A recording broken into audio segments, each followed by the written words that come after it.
Hey everyone, welcome back to Key Lessons, and on today's video we're going to talk about the One Piece card game and how long I think it will last, and I'm feeling pretty positive about it. But before we get onto that, I want to talk about my intro. So you may have noticed this is the third One Piece video I've done, and I've got a Dragon Ball themed intro going on there. Like, the channel is called Key Lessons, and I themed the channel after the episode where Gohan teaches Videl how to fly. And so I'm going to need to do a new intro for One Piece. My Digimon videos have their own special intro, and that looks like this.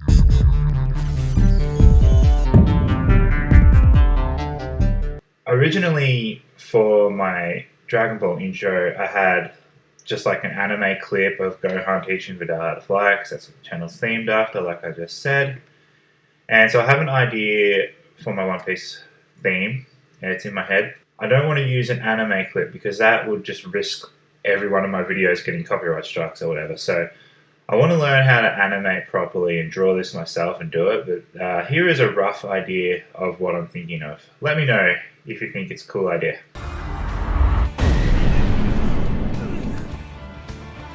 Best thing of all is I don't even need to rename my channel, like, this will work perfectly. Okay, so One Piece card game, we don't know much yet, but here is what I do know. This property has the potential to make a very long-running card game. Let's compare it to Dragon Ball Super. Dragon Ball's newest set, Realm of the Gods, is the 16th main set. So it's been going strong for a few years now. It is honestly starting to feel like popularity is dropping off a little. Like, my locals don't have as much people turning up as they used to. I don't know how it is for everyone else. By now, every saga in Dragon Ball Z, Dragon Ball GT, Dragon Ball Super has been covered at least twice, really. Just about. So it is starting to get to the point where they've got no fresh material. They have to use like the non-canon stuff, like the Xenoverse games, and now we're getting into Dragon Ball Heroes. So One Piece is much bigger, much bigger. Like, Dragon Ball, all up, if you add together the original Dragon Ball Z, Dragon Ball GT, and Dragon Ball Super, is 639 episodes. One Piece has already surpassed 1,000 episodes. And then you got the movies. So Dragon Ball does have a healthy supply, 21 movies all up, and that is including the new one, Superhero, which I'm excited for. And we're including in that Battle of Gods and Resurrection F, which have got their own sagas, so drop it down to 19. The One Piece has 15 movies and 13 TV specials. So a TV special like 3 Days, 2 Years, or episode of Sabo. And there's also a couple of the specials that are basically abridged versions of the show. So give or take, let's drop it down to about 25 when you add all that up and then take away the ones that are just retellings. So pure amount of content to cover as far as story goes, One Piece has the edge for sure. And they also have the edge on characters. If you look at like the main cast of characters in Dragon Ball, you got Goku, Vegeta, Gohan, Piccolo, Krillin, Tien, even Yamcha. You know, there's like 7 to 10 main dudes, but Dragon Ball has always suffered from power creep. And like, I'm not talking about the card game, I'm talking about the show, where Yamcha becomes useless very quickly. It's everyone's favorite joke.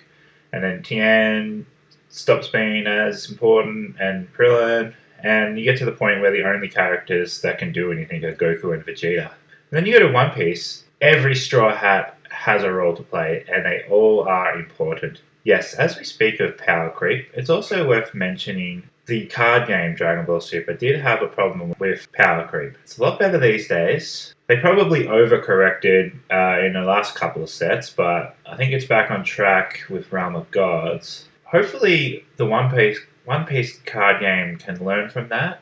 Sometimes you need power creep a little bit to make the next set interesting, but you don't want to power creep it so much that the last set is unplayable. That's a problem Dragon Ball suffered a little bit in the middle from, set 7 to 9. But hopefully One Piece can learn from that.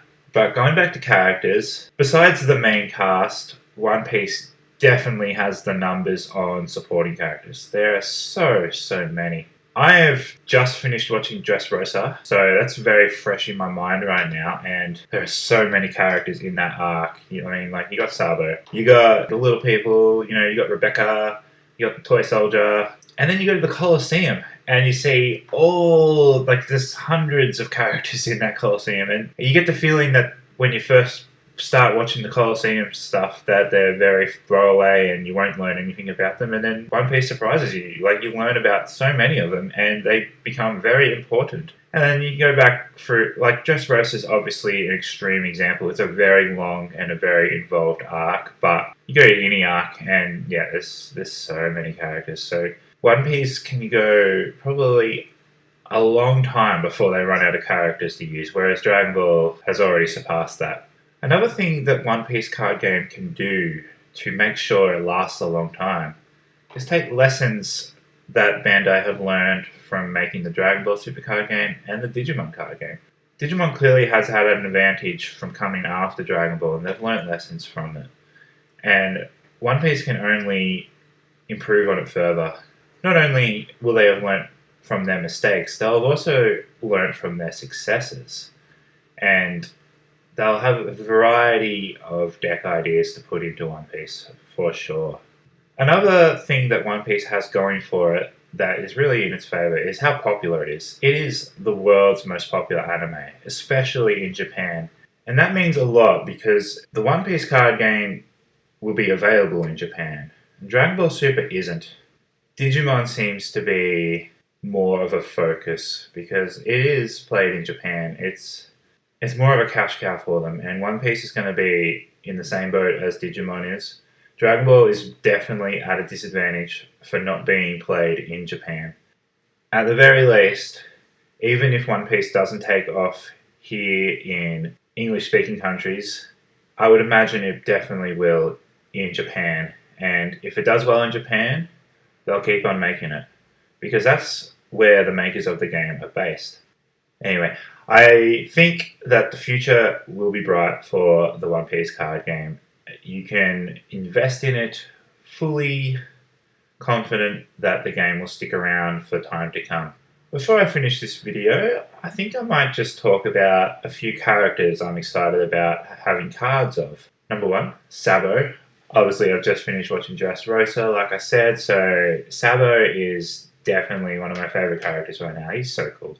I reckon a Sabo deck, you can have two different kind of Sabo decks. You can have a Sabo Revolutionaries, Sabo be the leader for that deck, or you could have Ace Sabo Luffy deck. And I reckon Ace would be the leader for that deck. I was talking to my mate and he had an idea for a Marines-based deck that would spam out weak tokens. Because you know how, like, when the Straw Hats are fighting Marines and they just seem to swarm everywhere and they just get beat so easily, the grunt level Marines, the privates or whatever. It'd be interesting to have, like, Giants deck. Maybe that would work similar to how the Great Apes work in Dragon Ball. And then on the other side from the Giants, you got the little people from Dressrosa. Maybe they could have a little deck. I think Rebecca would be a cool card. Like, she'd be like a counter-ish sort of thing, because you know the way she fights in the Colosseum and no one can ever touch her. CP9, that'd be a cool deck. I'd be very excited for whichever set comes out with Annie's Lobby. That's my favourite arc in the anime. Those are a few ideas. Put some of your own ideas in the comments and we'll have fun just spitballing on great deck ideas that will hopefully end up in the game. And if you are excited for the One Piece game like I am, make sure to subscribe because I'm going to cover it extensively. Like, I am so excited for it. I can't even tell you. That's going to do it for today. Hopefully the next time I make a video will be A, soon, and B, with new information about the card game, hopefully. They'll have to start telling us stuff soon. Like, I want to know the rules. And come July, I think whenever the game comes out in Japan, hopefully I'm going to get my hands on some Japanese cards so I can show them to you. I definitely think I want to commit to doing that. So subscribe for that. Alright. Let's try out a new end tagline thing. I'll see you on the Grand Line. How does that sound? Let me know.